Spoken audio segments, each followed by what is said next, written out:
오늘 함께해 주실 세 분을 소개합니다. 이종은 정치평론가, 김성환 시사평론가, 그리고 장혜찬 시사평론가 이 자리에 나와 있습니다. 안녕하십니까? 안녕하세요. 안녕하세요.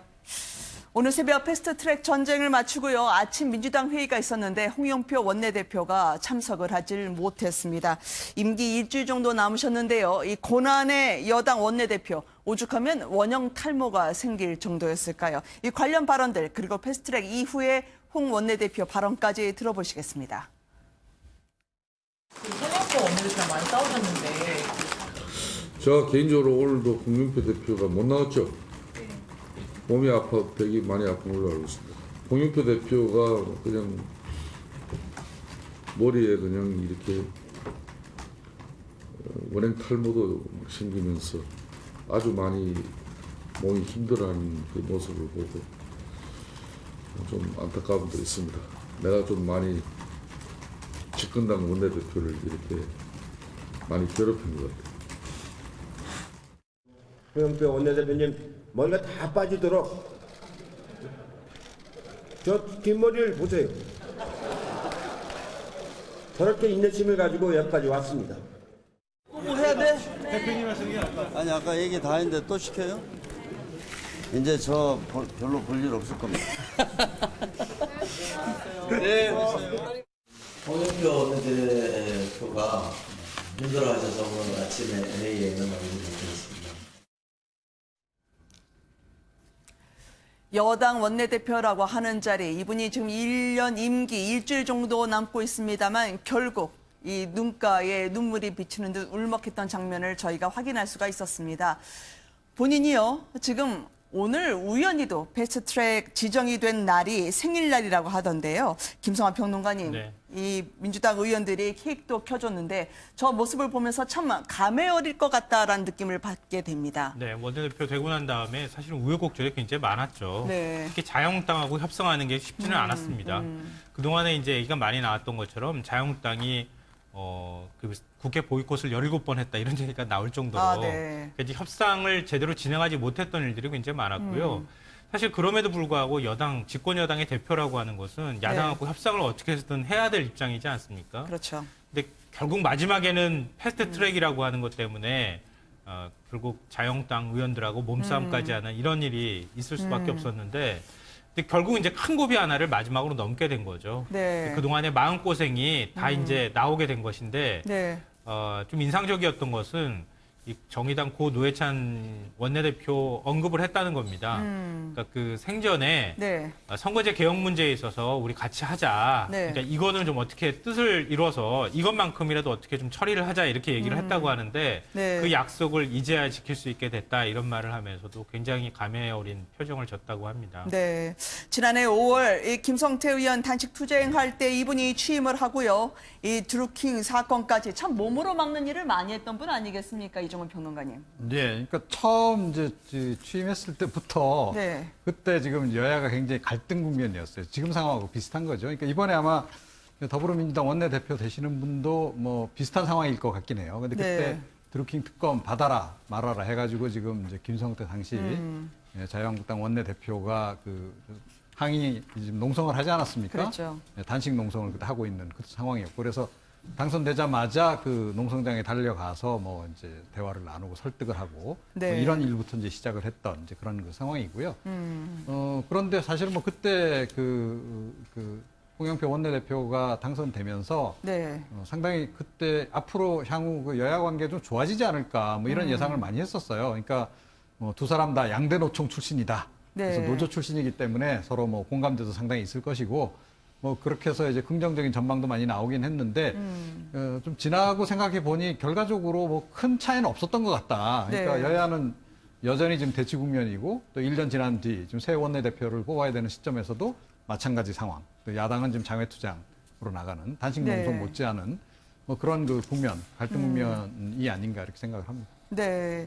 여당 원내대표라고 하는 자리 참 잘해봤자 본전이고요. 저렇게 소리쳐보고 또 뒤에서 보이지 않는 곳에서 설득도 해야 하는 자리라고 하는데요.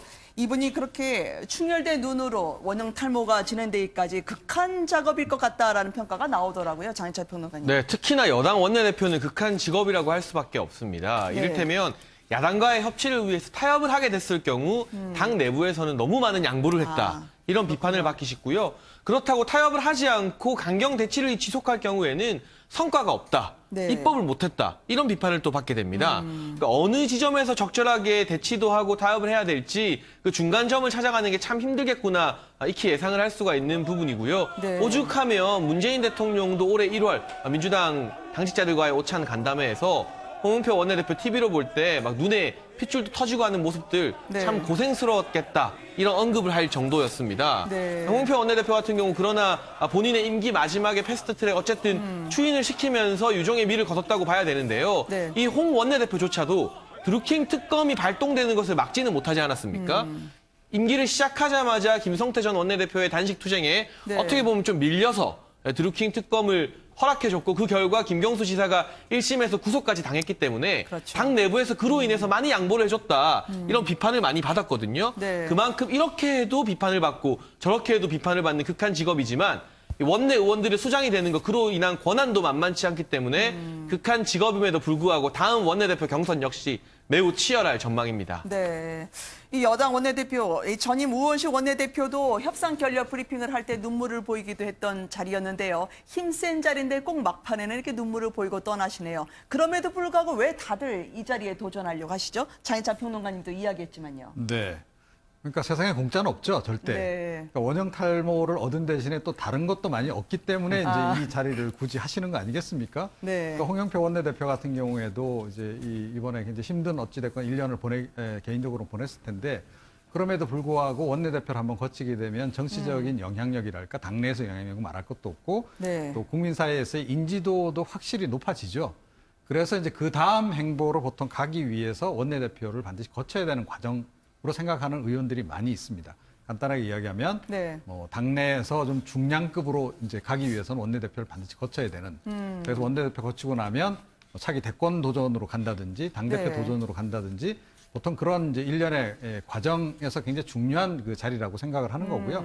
그러니까 나경원 자유한국당 원내대표 같은 경우에도 사실은 원내대표 굉장히 오래전부터 여러 차례 도전을 시도했던 그렇죠, 그런 이제 성수했죠. 경력이 네. 있지 않습니까? 역시 세상에 공짜는 없으나 그러나 네. 반면에 얻는 것도 있다. 그렇게 말씀드릴 수 있을 것 같습니다. 이 여당 원내대표 자리에 도전하는 분들이 벌써 3분이나 꼽을 수 있죠. 이젠 직진을 하고 양보 혹은 우리 안 없다라고 하는 나경원 원내대표를 상대를 해야 될 텐데요. 이 여당 원내대표 후보들은 어떤 자질을 갖춰야 될까요? 김성환 평론가님. 글쎄요, 뭐 가장 중요한 자질은 야당하고 어떻게든 협상력을 좀 발휘를 해서 야당을 협상 테이블에 끌어다 놓고 같이 어떤 소기의 성과나 합의문을 끌어내는 걸 겁니다.